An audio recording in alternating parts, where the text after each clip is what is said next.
And so, my fellow Americans, ask not what your country can do for you. Ask what you can do for your country.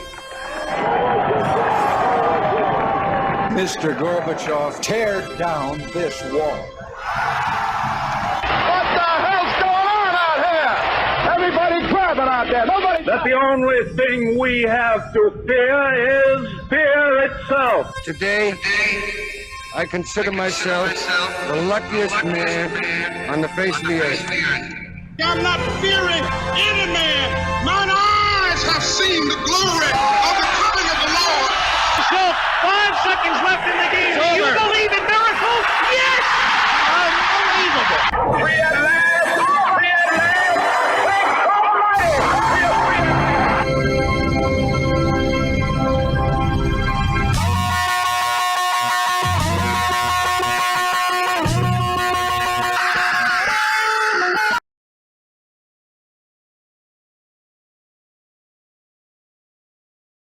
Show on the best talk in town. Talk Radio 1550 KXEX. Call Alan now. 559-899-1550. And welcome to Alan Autry No Retreat. I'm old Alan Autry, and I'm so honored and humbled as always to have you with us today. Whether you're listening or viewing from my beloved San Joaquin Valley, or from my beloved southern states, or from my beloved America, wherever you may be tuning in. Yeah, we've been getting folks watching the show coming on board to Autry's Army, all the way from, Ohio, New York. It's just, it's humbling. But, we're all in this thing together. Excuse me. We believe in faith, family, and freedom. And we believe those things are not just words that are to be uttered mindlessly and by a rote nature. These are sacred principles that we're ready to defend, and if need be, defend with the ultimate price. And I know there's a lot of folks out there that believe that, especially folks my age, and a lot of youngins out there too. We old folks sometimes we think, oh boy, if the young people only knew that freedom is not free. Excuse me, as we see over in the Ukraine right now going on. And we think it's just not hitting home, but then you see, or you sit down and you talk to these young people, many of them, and you see that they get it. Many of them get it. Yeah, there's a lot that don't. And those that don't, unfortunately, have some undue power, in particular the White House. And we're going to talk about that in a moment with some of the decisions that have been coming out there lately in response to this war. But I want to get to this one little thing that keeps popping up. In fact, it happened the other day. I got an email, and a couple of folks here locally came up to me in the grocery store and once in the gym. They said, Alan, we love your show, but, you repeat some of the subjects, and some of your analysis is just like I see on Fox News and CNN that night. And, it's basically, be your own dude. And I'm saying, I'm all one for taking criticism. I'm not saying it always feels good, but I've learned it can be very valuable in the different fields I've been in life. The old saying, you need to hear what you need to hear, not what you want to hear all the time. And I'm a firm believer in that. But in this case, I had to respond of why that particular criticism I didn't feel was valid, not out of being insecure or being prideful, just because the facts dictated otherwise. The fact of the matter is, those shows, the same day of my broadcast here, and we go live 12 to 1 from West Coast time, comes on way, way, way before those shows that y'all keep citing. Tucker Carlson, Sean Hannity, Jake Tapper, Don Lemon, and the subjects and some of the analysis. So, I don't have the ability to hack into emails or hack into CNN or Fox News or any other network and find out, hey, let me tell me what you're going to be doing that night. I'm going to find out, then I'm going to parrot that on my show. I just don't operate that way.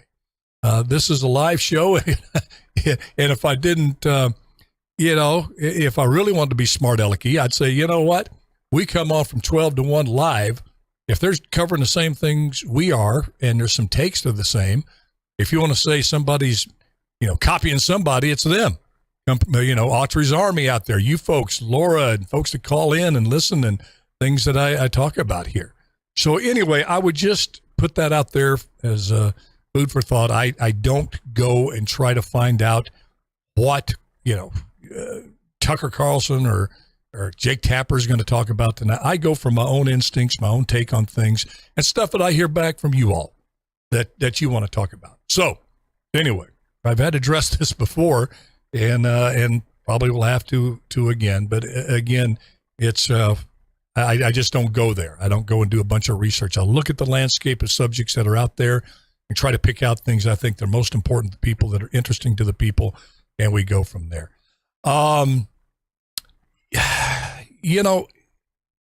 If you saw earlier today or heard, President Biden finally did what many have been urging him to do, including Sean Hannity and Lindsey Graham and folks on the right and on the left. And that is deny imports, stop imports of oil and energy from Russia. Now, that may sound good on the surface. Well, we got to do something. Bam, let's go slap these sanctions on them. And the problem with knee-jerk things of this nature, and I'm not saying there wouldn't be a time where you did that, but you got to make sure your action is going to have the intended result. In this case, is to punish Putin, make him less strong, make him have less resolve to continue forward with the war, to hopefully seek a peaceful negotiated solution sooner rather than later. Any action you do at the stage we're in right now has to have that as the guiding light, the guiding principle, not just to do something because it feels good at the moment. It makes us feel good, like we're really hammering the enemy with this action. There's a natural tendency to want, in these situations, to let emotion be the motivator of the day, especially when you see, and I'm looking up the screen right now, and you see these images of men, women, children, many children being killed in this war. And Putin may, at the end of the day, be charged with war crimes, and probably very well should be. So don't get me wrong here. My point is, I don't want to see more people die. I don't want to see more kids die. And the fact of the matter is, if you do just a little bit of research on this guy, Putin, you understand very quickly that he does not respond with escalation by de-escalation of this kind. He knows he has a stockpile of nukes. He knows that NATO and the United States will only go so far with their sanctions and their military actions. And he's already floated the idea of, hey, I may use those nukes, when he went from level 1 to level 2 on a 4-level stage of readiness for nuclear weapons. We don't want to go level 4 because that's launch mode. We don't want to go there. So I have a lot of questions about the sanctions. Are they going to stop imports completely? I would support it, even if the impact was just a little on hurting his goals, and could be a factor in making him reconsider his actions, if it had a companion piece to it.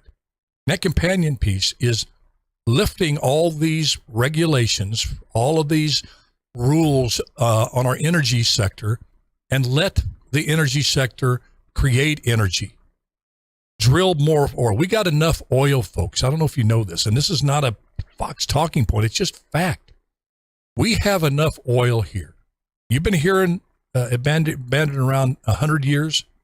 That is a very, very, very conservative estimation by most analysis.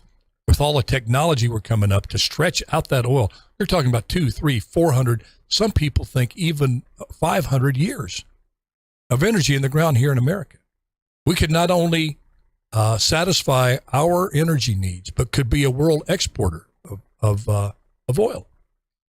And Germany has found out they made a very, very bad mistake by transitioning too quickly from fossil fuels to renewables, and shut down their nuclear power plants, shut down their coal plants.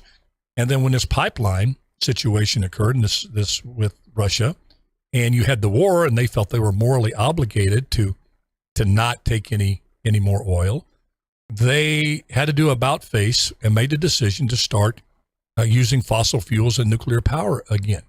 That is a common sense, level-headed thing to do.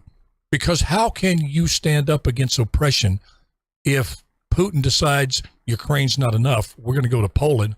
And by the way, we're going to go into Germany as well. Why is that a threat? Because Russia's done it before. Okay, what good is it to hurt yourself economically to the point where you cannot generate an economy strong enough to fight back against that? Because you got to realize there's the PP alliance, Xi Jinping and Vladimir Putin. And China has Russia's back on this economically and everything else. Don't kid yourself. This was the meeting they had before the Olympics. You know this was discussed. Putin says, I'm going to go in and make the move on Ukraine. You can study it because I know you're going to go on Taiwan. I'm going to have your back. That deal's in place. So my point being, why in the world would we experiment with going non-fossil fuel when we're just not ready to transition completely off of that? Now, don't get me wrong. I'm all for every type of energy.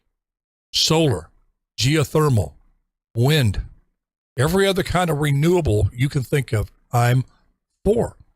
But to think that type of energy is going to be able to solve all of our energy needs, I believe with all my heart, is in a fantasy world. And most non-political scientists and analysts agree. You know, I don't know if you'll ever be able to have a solar-powered tank. For one thing, the sun has to shine all the time. Sun's not shining over in Ukraine. What good would solar power be? I don't know how you could take wind energy, harness it, and power a car. And by the way, the electric grid, we put everything on the grid. By the way, it's been proven very quickly and very dramatically that these grids are not impervious to cyber attacks. In fact, they're like sitting ducks. Just imagine every car, which these woke far left people want, which Biden wants. Every car, every vehicle's running on electricity. And the grid either goes down by natural causes, you know, weather, what have you. The grid can't work well in weather. Or it gets cyber attacked. And we're totally crippled. We have no fossil fuel reserve. It doesn't make sense. And they say, well, you know, let's experiment, Alan. Let's just experiment. Let's just go totally renewable, shut down fossil fuel completely. And those who have a political, view on this thing, that's what I call them, the woke far left, the WFL. They could really care less whether America is a prosperous country or a third world country. They hate America. They just hate it. They think we're systemically racist. They want to tear down every statue, every semblance of our history, even though we've lifted more people out of poverty with our system than all the communist regimes combined. We've given a pathway for minorities to live the dream financially and otherwise. They don't care. They just, for some reason, hate America. But there's those others that are so focused on renewables. They love America. They truly think it's best. But let's try this transition and just stop it right now, even though we're not ready. And let's just do experiment, see how it turns out. And I don't mean to be facetious, but we know how it's going to turn out. We're just not ready. Our economy is going to crumble. To say that's an experiment that has a chance of being having an outcome that's anything but disastrous, I think is just silly. It's borderline insane. It's like saying, okay, let's do an experiment with cordless bungee jumping. Let's jump off. Let's just see what the end result is going to be. What's going to happen? Or let's do skydiving without a parachute. I wonder what the outcome. Let's just do an experiment, Alan, and just see what happens. you know, or let's get in the car. All right, let's go 150 miles an hour and drive head on, have a head on collision with an 18-wheeler. Just see how much damage it causes the driver. You know, come on. I mean, I could go on. I know it's absurd. Let's go drink a bottle full of Drano and see if we survive. Let's do that experiment.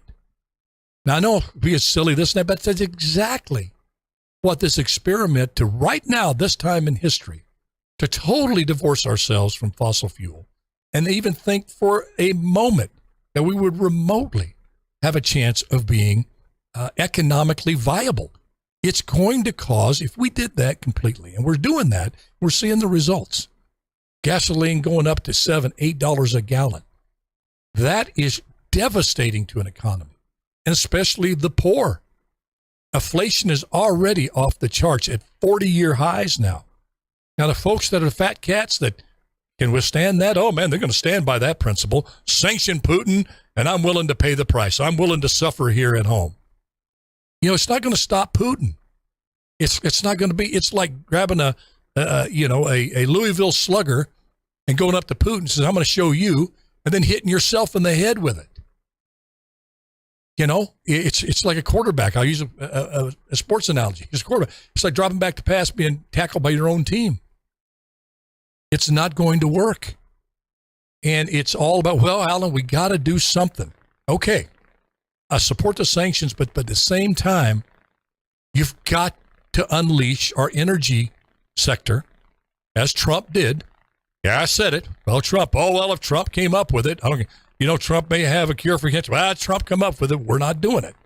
Now, we're going to take a quick break. When we come back, we're going to talk about this death by authorship thing, which is absolutely crazy, insane. I've never bought into it, never seen any of the logic to it, that if that's what I call it, death by authorship. I'm only going to embrace it, whether it's good or not, if the person who came up with it I like and agree with. Crazy notion. We're going to talk about that when we come back. This is Alan Autry, No Retreat. We will be right back.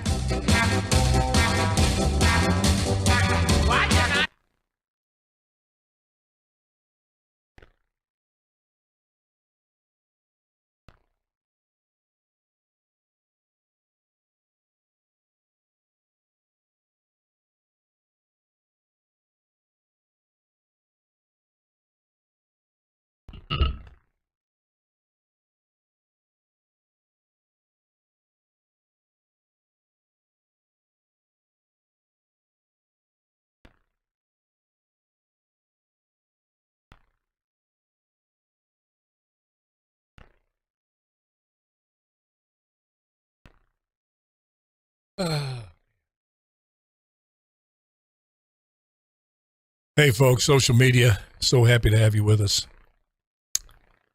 Yeah, it's, you know what, I made a promise to you all that I would always, at least from my perspective, tell you the truth from my perspective. I'm not saying that I'm always right, far from it. But it's, when you make that promise, I guess that's what the Bible says, don't ever make a vow, you know, because you got to back it up. And, you know, I get criticized, you know, because people take these sound bites, and because I say, hey, cooler heads need to prevail, you don't want to back a wounded bear with nuclear weapons into a corner, that's somehow my endorsement of Vladimir Putin. If you look at history, it's been the ones that had hammer and hope, hammer in one hand, hope in the other. But the negotiated solution, especially when you're talking about a nuclear world, the whole thing that went on, the comparisons to World War II and getting tough on Hitler. Everybody said, well, if we would have stopped Hitler earlier and been and put sanctions, went in and just militarily stopped him, and that's all true. But the development of nuclear weapons changed the game forever. When you have mutually assured destruction, you just have to employ a different strategy. As difficult it is. And that's why it's so important to not let Iran, these crazy mullahs over there, get nuclear weapons, because you'd have to proceed differently with them, because they would have the nuclear weapons and the insanity to use them. Just the hard facts of life and the world we're living in. It's just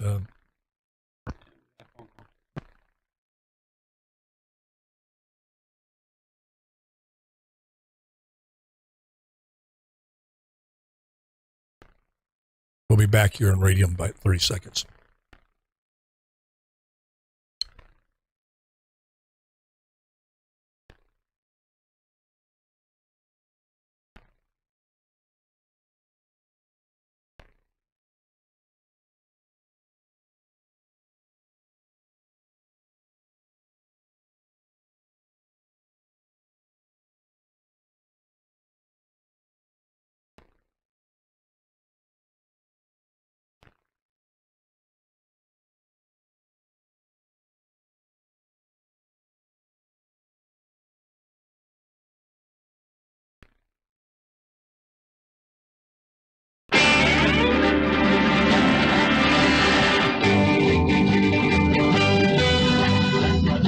You're listening to the Alan Autry Show on the best talk in town. Talk Radio 1550 KXEX. Call Alan now, 559-899-1550. And welcome back to the show. Jose always knows when I need to pick me up. There's certain songs that you hear that you just can't be down when you hear them. Your spirits are down and lift you right up. The Bonanza theme is one of them. For folks my age who used to watch Bonanza, you know of what I speak. Those online didn't get to hear it because we have those idiotic copyright rules. Somebody should be paid if they use their talents. Here I am, Mr. Residual. Got my residual check for Heat of the Night. I'm just kidding. I believe in copyright. You create something, you need to be paid for it. We're going to go to caller Laura here in just a second, but I want to talk just a minute here about a very important word. And I don't mean to be, I know I come from a movie background. I don't mean to be overly dramatic when I say this, but I think the times call for it. And that is a thorough examination of the word leadership. Everybody banners it around. We need leadership. What's lacking here is leadership. Where is the leadership? Well, what is leadership? I guess, we could talk back and forth. The cows come home. Everybody would have their own opinion. I have mine. And I think one of the several components that make up true leadership, and most of the components are really, really hard to put into practice by an individual or a group or a nation because they're hard, they're not popular. And it means losing friends, doing what's right, truly being a leader is going to cost you as a leader. Maybe your position, your friendships, on and on. But there's one quality that I think every true leader has to have, and that is the ability to make decisions that benefit the next generation after that. Not just to mollify a situation in the present, get out of a bad, tight situation and have somebody pat you on the back and say, hey, great job. When you know that decision either did not solve the problem or perpetuated the problem. So I really respect Abraham Lincoln so much. I think the greatest president we ever had because of all the decisions he had to make because in the Civil War, losing his child in office, so many things, his best friend in office, his wife had mental health issues, and to be able to keep his focus on keeping the Union together, not just for his generation, but for other generations, for us right now. You imagine if we would have divided the country and the South would have been able to succeed. I shudder to think where we'd be. And it brings me to Joe Biden. Joe Biden has a chance to show that leadership by doing exactly what I just said, preferring the next generation to what's going on right now. In particular, the decision to start drilling and becoming energy independent again.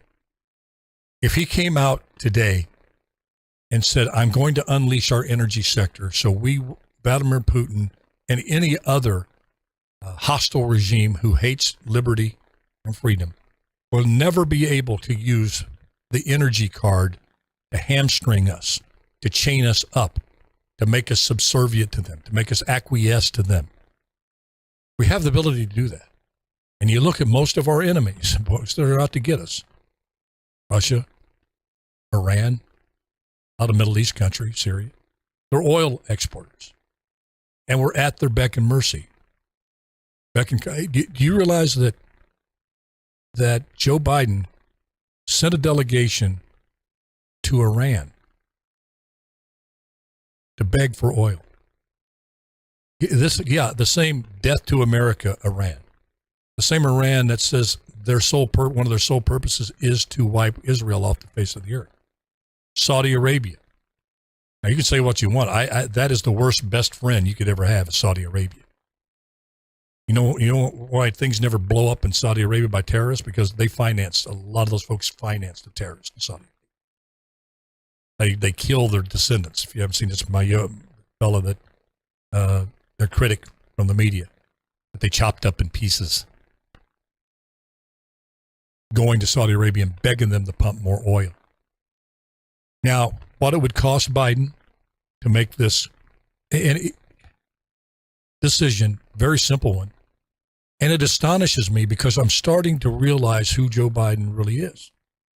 I don't think Joe Biden has been dragged kicking and screaming to the left. A lot of people thought he was a centrist, and his far left, the squad, all those folks over there, the WFL, the woke far left, was just a small group he was going to appease. When he came in office, he was going to go to the center, and he didn't go to the center. He went to the left with them, and he did it with a pep in his step. He did it gleefully.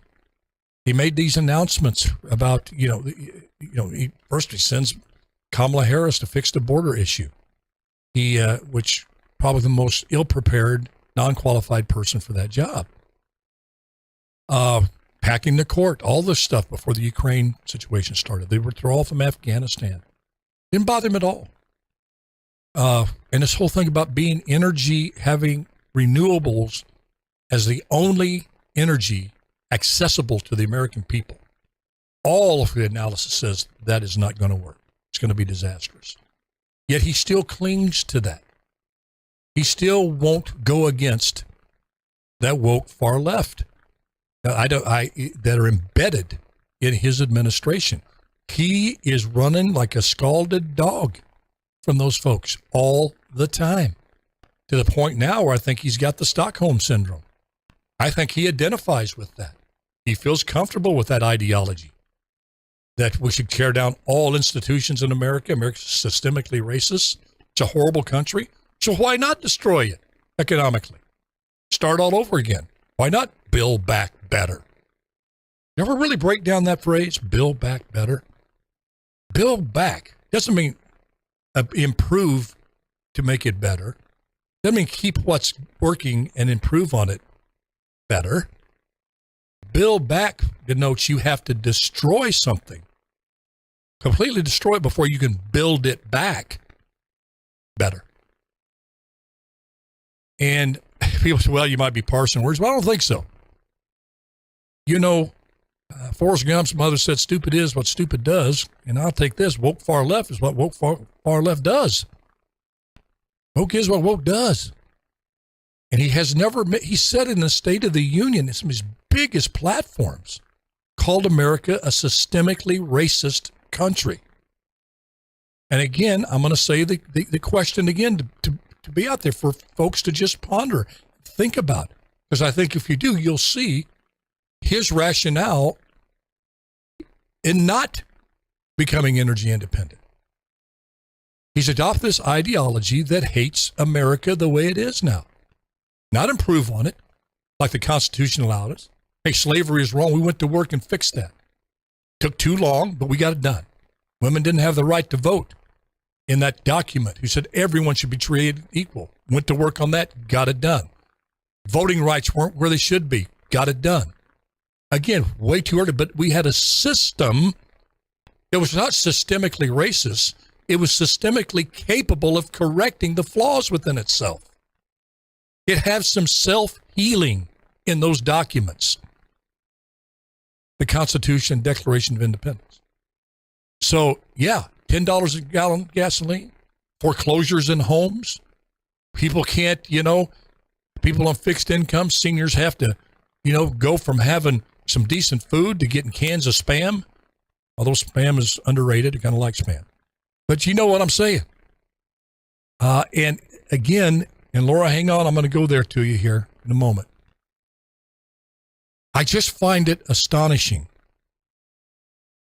that people can hate someone so much that their pride and ego is so big that they would let a country suffer and be destroyed rather than do something that that person that they hate embraced. And yes, I'm talking about the hatred of Donald Trump. Donald Trump didn't invent lower taxation, non-burdensome taxation for individuals, families, companies. That's a basic conservative tenet that was way before him. Donald Trump did not invent or come up with the prudence of having secure borders. That's been around here since we became a country, since Britain invaded those borders. He didn't invent the sanctity of life. He didn't want to come up that and say when a baby is in the womb there and forming that it's an individual. He didn't come up with that. And he didn't come up with being energy independent makes a strong America. He didn't come up with that. That's basic logic that really should know no political influence. It shouldn't be the property of any political party. It should be the obvious outcome and the obvious goal of common sense to be energy independent. Don't put your ability to have a strong economy in the hands of others, especially others that don't like you, and in many cases in the hands of people that want to see you destroyed. Yet it looks like within our own country, our own government is trying to destroy us. That's what it appears. And there was a Russian philosopher, I forget his name, years ago during the Khrushchev era. He was telling all of this military saber rattling that Russia had towards the United States. He came out and says, don't worry about that. Khrushchev, Brezhnev, you folks, Gorbachev, all the Chevs out there, don't worry about that. Play the long game. America will eventually destroy itself from within. They will not value the freedoms that they have. They'll turn those freedoms into abuse. They will, all the diversity, they will stop seeking a colorblind society and become groups, tribes, which we have. We've jettisoned Martin Luther King's colorblind society. I haven't. Many of us up there, but we got to fight back because it's under assault by well-funded, very powerful people and organizations. And they're making headway with our kids. That everything's racist. This Russian philosopher predicted this. And you look at it, it's chilling. Because every single one of his predictions, prophecies, whatever you want to call it, have come true. And we're here now. So we're going to take a quick break. When we come back, if Laura's still on the line, we're gonna let her. She's got some very interesting news for us. But here's where I stand. So no confusion. Yeah, put the sanctions on there, but you're only hurting America if you don't couple that with unleashing our energy sector so we can become energy sufficient. That will put fear into Putin. I guarantee you, because then we're playing the long game along with him, not doing these foolish little silly things that make us feel good for a moment, but only escalate the issue. This is Alan Autry, No Retreat. We will be right back, God willing.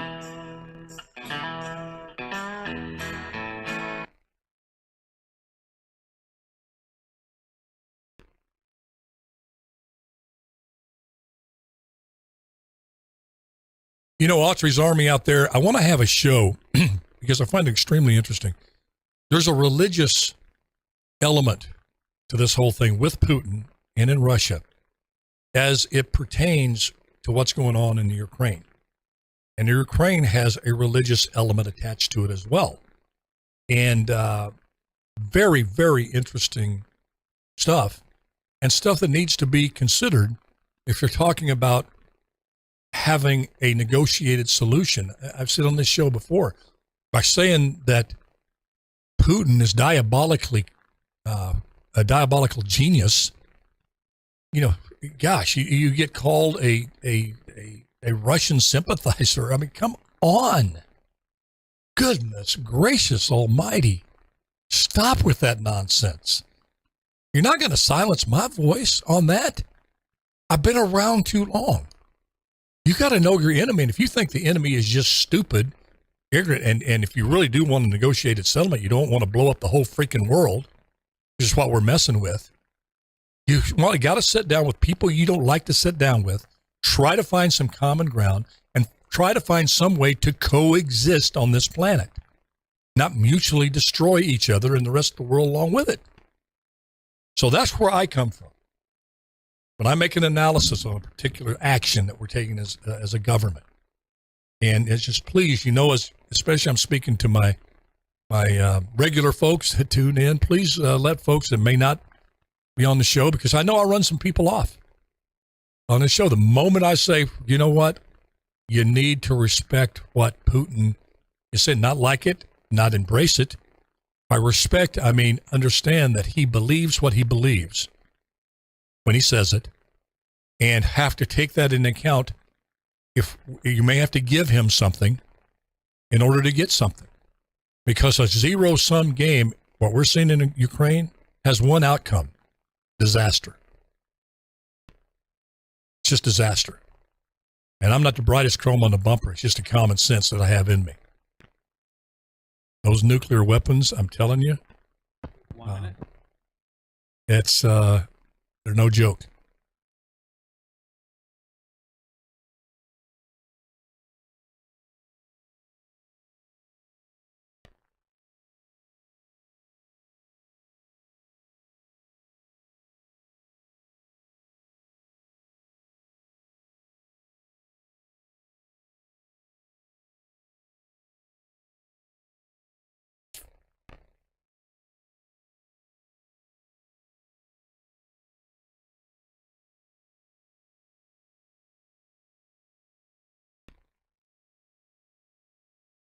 Nothing better than good old water.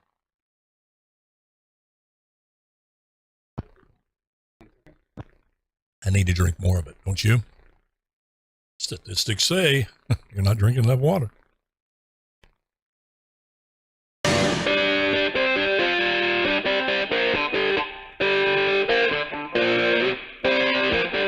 You're listening to the Alan Autry Show on the best talk in town. Talk Radio 1550 KXEX. Call Alan now, 559-899-1550. And welcome back to Alan Autry No Retreat. We have Laura Fisher on the line, do we, Jose? She's not up on the board here. Usually I see your name up there. Laura, you there? Laura Fisher, are you there? Laura, I'm going to send Bub out to get you now. You hiding out there in the bottoms? Laura? Laura, talk to me. This is Lauren. Laura. Oh, Lauren. I thought it was Laura Fisher from Florida. Yeah. Oh, I'm sorry. I didn't know if I was on the air or not. You're on the air. You are on the air, Laura. I'm sorry. I just wanted to make it clear this was Lauren, your daughter. Truth on the table. Yeah. How's my little grandbaby?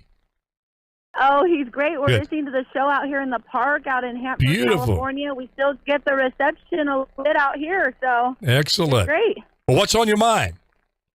Well, what's on my mind was a few nights ago when the war was first declared over Ukraine and Russia over there with Putin and his it's hard for me to even say his name. Anyways, basically, I was sitting with my child, who's 6 months old, just rocking to sleep, and it was nighttime, and I think it might have been raining, actually, or rain was coming in or something.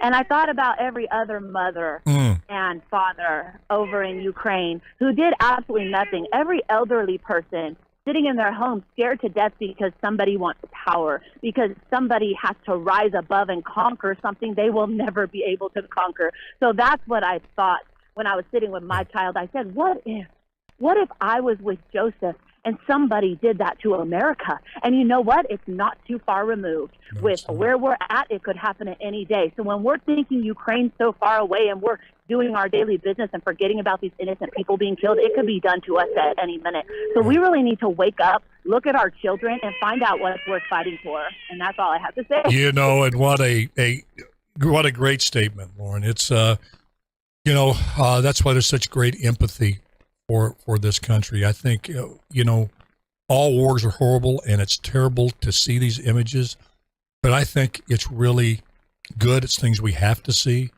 the horrors of war. I think about if you would have had social media, and you would have had folks out during the Civil War. 600,000 Americans died. World War II. I think the whole world is seeing the horrors of war and saying, there's got to be a better way. Well, I appreciate your call. There's got to be a better way. And I think there is a better way. Absolutely. And we just have to, stay focused, the ones that are seeing this at this time, because a lot aren't seeing it.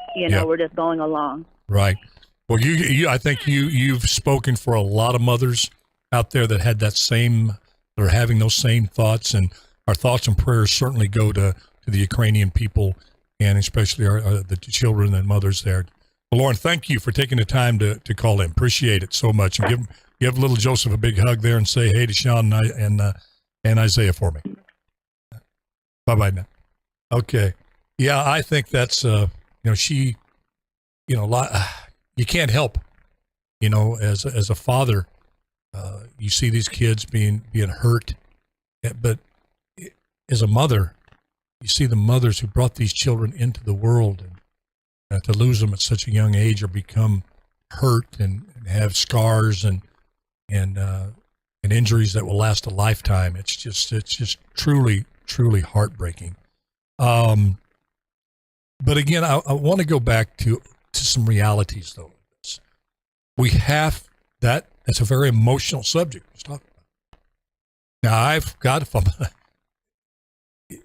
as I was saying, right now, I just want to go over there and just attack Putin, personally put my hands around his neck.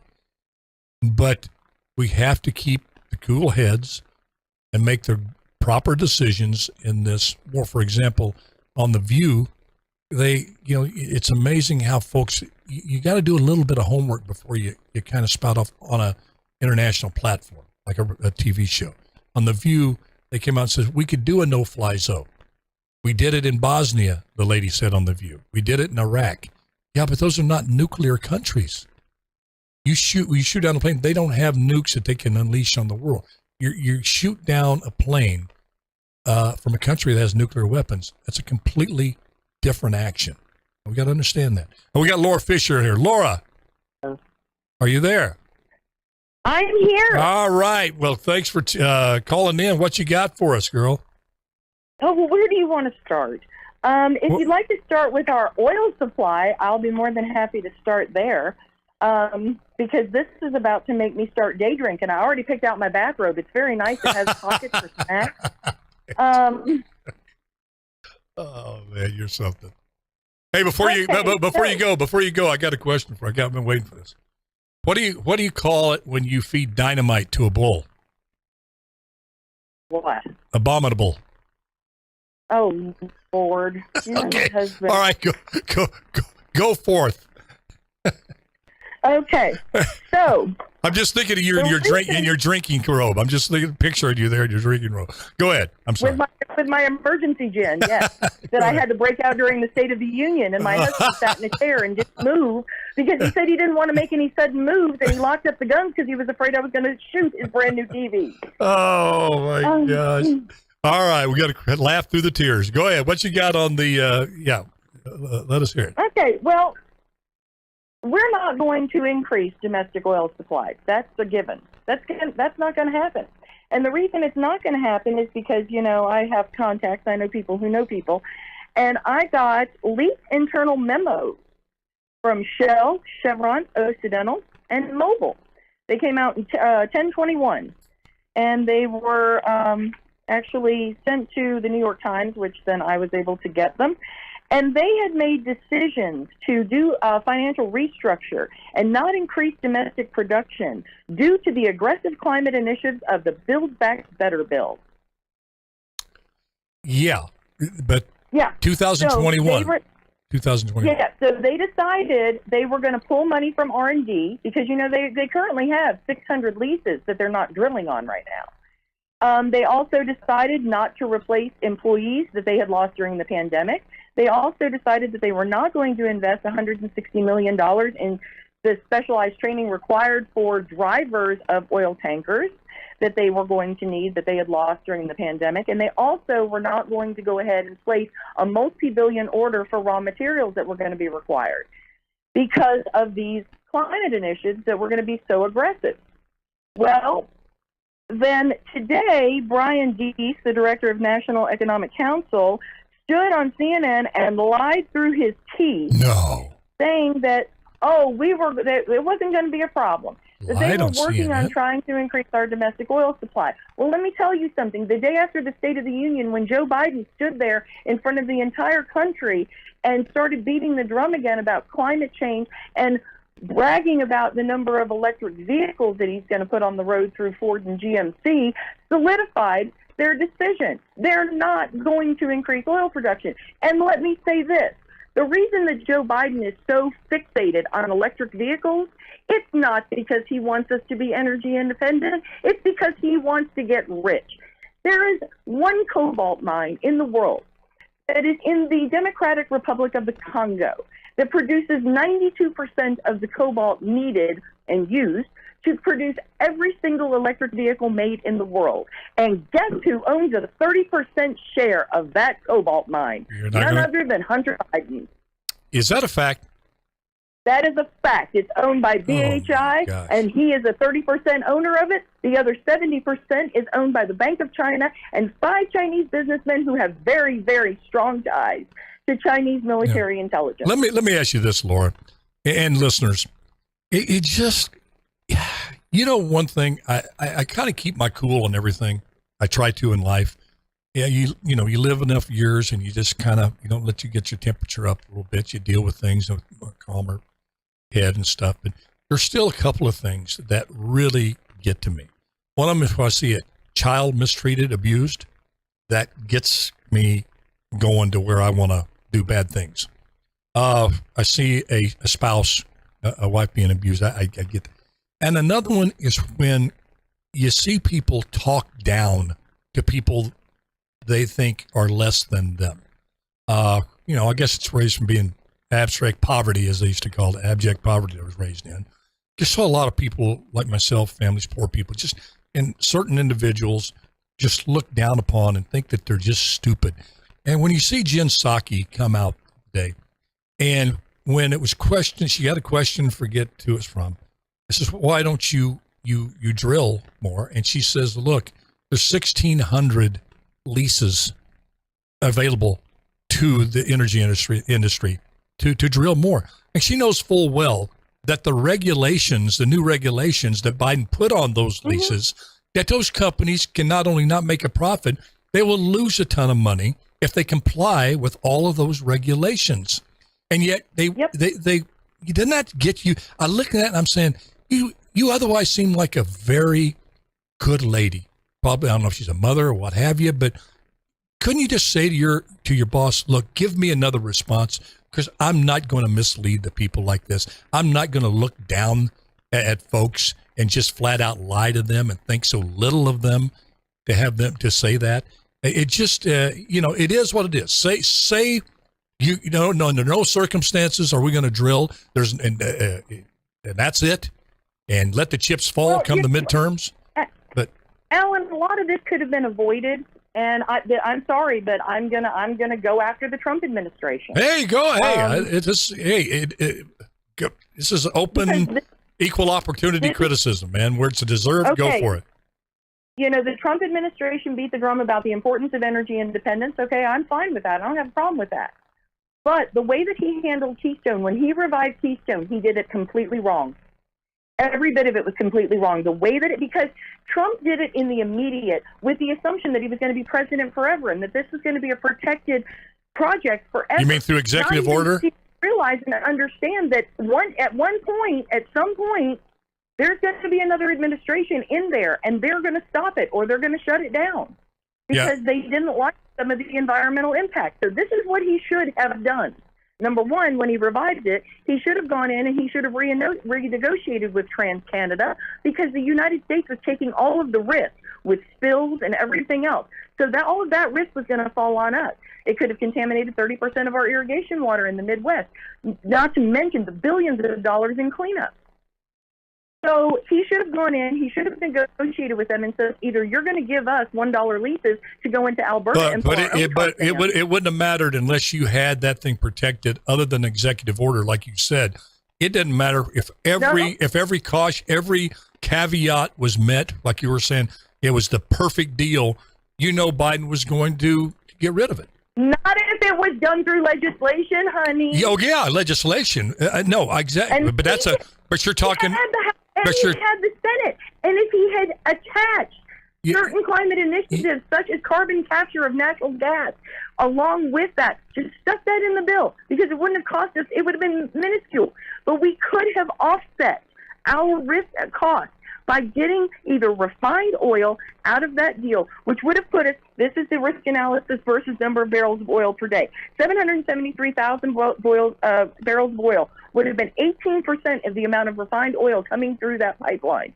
That would have offset our U.S. risk, would have surpassed what we get from Russia by over 100,000 barrels. Well, and if we've done it through a legislative process and done the permitting incrementally within the legislation, there would have been absolutely nothing another administration could have done to have stopped it because they didn't have the 60-vote threshold in the Senate.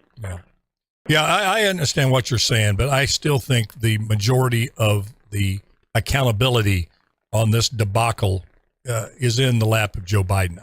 Trump could have done. This was a big mistake. Yeah, no, I hear you. I hear you, and hopefully lessons learned. And when it comes to the midterms, one of the first things that new Senate, if the Republicans get the Senate and get the House, that they'll put something on Biden's desk and dare him to veto it during these times. Because I have a suspicion there's still going to be hostilities going on in Ukraine during those midterms. I hope I'm wrong. I hope there's a negotiated solution. They get it all under control. But by all indications, it's going to get worse before it gets better. Laura, we're running out of time. You are just a treasure. And don't get in that robe. Don't get in that that day drinker's robe. Oh, man, I love you, darling. God bless you. And, folks, thank you for tuning in. I know we're spending a lot of time on these shows talking about Ukraine, but sometimes certain subjects have such ramifications that are so big that just affect everything in life. We've got to stay focused a great deal on it. We're going to go to some issues, other subjects as well. Don't worry. But this Ukraine situation is going to remain a big part of this show. And hopefully we can discuss it in a very mature way, an informative way. And it's just a sad thing over there. God bless you, folks. Thanks for tuning in. God bless your families. God bless America. Good Lord willing, creek don't rise. We'll see you tomorrow. Bye-bye now. Happy trail.